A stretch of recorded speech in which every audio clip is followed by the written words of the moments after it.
what is so frustrating to me, Mehdi, is that every single one of us, you included, who was against this war, predicted all these consequences. Yes. It's not a mystery that the Iranian regime would dug in.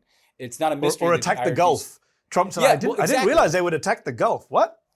Anybody's looked at this. Joe Rogan. Joe Rogan said this week, I was surprised they attacked the Gulf.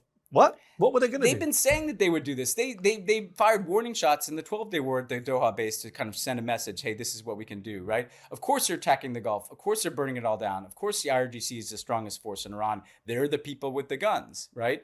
And so Trump, I think, is going to look for some out. The problem with that, Mehdi, is Israel gets a vote and the Iranians get a vote. I don't think Israel wants to stop this anytime soon because Israel wants violence and chaos in Iran. They want Iran. They don't want Reza Pahlavi and some democratic failed state. They want to live. They want a failed state. They want it for a strategy of Israeli hegemony in the region and freedom of action to annex the West Bank and take parts of southern Lebanon, parts of southern Syria. Chaos suits that strategy. So why would Israel stop their own bombing of Iran? The Iranians get a vote too, though. They want to make clear that the cost of attacking them is very high so they don't get attacked again.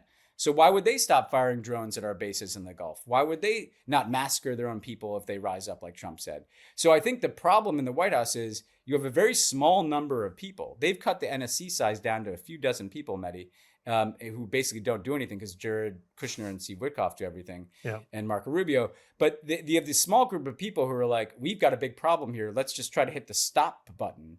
But the problem is when you start wars, you can't decide when they end and on what terms they end. I would argue that the 12-day war was not a distinct war from this one. We're in one war with Iran. And so even if they stop bombing, that war is not over. Iran could keep doing things. Israel could keep doing things. Iran could implode.